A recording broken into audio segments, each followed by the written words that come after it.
Video number 12 में past indefinite tense के affirmative वाक्यों का यहाँ उदाहरण दिया जा रहा है। साथ में जो हिंदी की क्रिया है उनके लास्ट में आ की मात्रा आ रही है। इस वीडियो में एक विशेष बात यह है कॉजेटिव वर्ब के वाक्यों को भी दर्शाया जा रहा है जो कि पास्ट इंडेफिनिट टेंस से बनाए गए हैं। कॉजेटिव वर्ब का मतलब किसी और से काम करवाना, कोई काम किसी और से करवाना।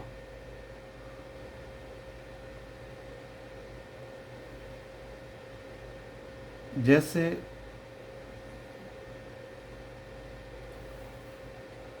उसने बात का बतंगड़ बनाया।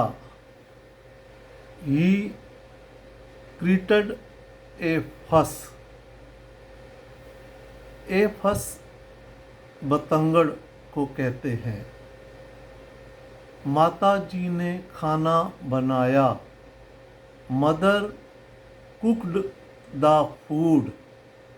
यहाँ बनाया के लास्ट में आ की मात्रा आ रही है।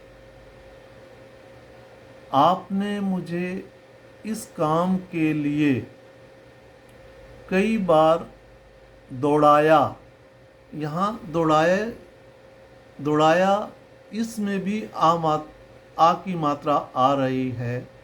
पर इस वाक्य की एक विशेषता है, इसमें कॉजेटिव वर्ब का प्रयोग किया गया है।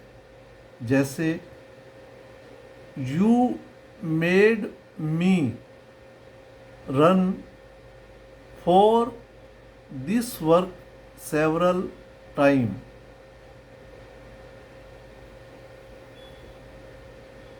मतलब कॉजेटिव वर्ब में जो पहला वाक्य होता है उसको जिस भी टेंस के अनुसार बनाना है उसी के अनुसार बनाते हैं और उसकी मेन वर्ब के बाद जो ऑब्जेक्टिव केस आता है उसके बाद वर्ब की पहली फॉर्म का प्रयोग किया जाता है। You made me run for this work several times. आपने मुझे इस काम के लिए कई बार दौड़ाया। उसने तुम्हें कब और कहाँ रुलाया। When and where did he make you कराई। यहाँ पर past indefinite tense W family से प्रयोग किया गया है क्योंकि जब भी W family mean when, where, which, whose, how, जब भी इनका प्रयोग किया जाता है इनके बाद हेल्पिंग वर्ब आती है और पास्ट इंडेफिनेट टेंस में हेल्पिंग वर्ब डिड है। तो जब भी हम किसी वाक्य में डिड का प्रयोग करते हैं उसमें क्रिया जो मेन वर्ब आती है वो फर्स्ट फॉर्म का ही प्रयोग किया जाता है, ना कि सेकंड फॉर्म आएगी। सेकंड फॉर्म का केवल अफर्मेटिव ही वाक्यों में ही किया जाता है। ये बिल्कुल स्पष्ट है। जब भी वाक्य में डिड मीन हेल्पिंग वर्ब का प्रयोग होगा तो पास्ट इंडेफिनिट टेंस में मेन वर्ब जो है वो फर्स्ट फॉर्म ही आएगी।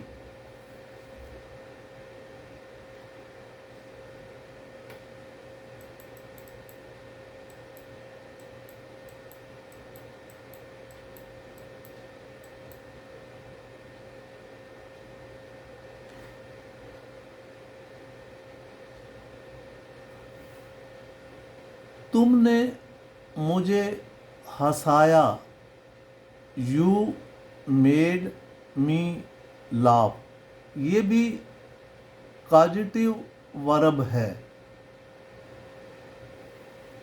यहाँ पर मेड का प्रयोग क्यों किया गया है? क्योंकि ये पास्ट इंडेफिनिट टेंस है। जैसा कि तुमने मुझे हंसाया, हंसाया बाद में जो क्रिया है उसके बाद में आ की मात्रा आ रही है, और फिर मेन क्रिया के बाद मेड के बाद जो मी ऑब्जेक्टिव केस का प्रयोग किया गया है उसके बाद हमेशा फर्स्ट फॉर्म लगेगी। जैसे यू मेड मी लाफ, उस तुमने मुझे हंसाया, हंसा तो मैं लेकिन तुमने हंसाया। जब किसी और से काम करवाया जाता है तो तब कॉजेटिव वर्ब का प्रयोग किया जाता है।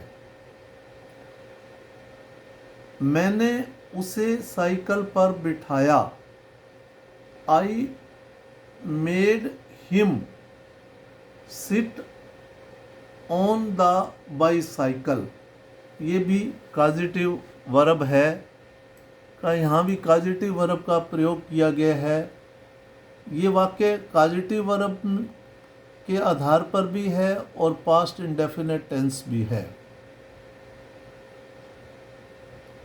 उसने मुझे 2 घंटे इंतज़ार करवाया, he made me wait for 2 hours, उसने मुझे 2 घंटे इंतज़ार करवाया, ये भी कॉजेटिव वर्ब है।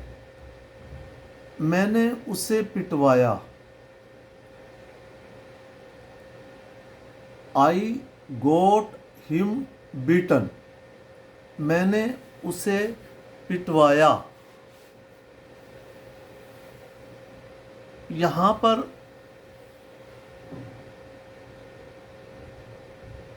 गोट के साथ हमेशा जो कॉजेटिव वर्ब का प्रयोग किया जाता है वहाँ पर थर्ड फॉर्म का प्रयोग किया जाता है, क्योंकि यहाँ पर जो ऑब्जेक्टिव केस है उसके बाद वर्ब की थर्ड फॉर्म आएगी अगर हम गोट का प्रयोग करते हैं, क्योंकि जो जिसको पिटवाया है उसको पीटने वाला कोई और है। जब कोई काम किसी दूसरे से करवाया जाता है तो तब हम गोट का भी प्रयोग करते हैं, लेकिन जब हम मेड का प्रयोग करते हैं तो उसके बाद जो ऑब्जेक्टिव केस आता है उसके बाद जो वर्ब आती है वो फर्स्ट फॉर्म आती है। लेकिन गोट में हमेशा ऑब्जेक्टिव केस में ऑब्जेक्टिव केस के बाद वर्ब की थर्ड फॉर्म आएगी।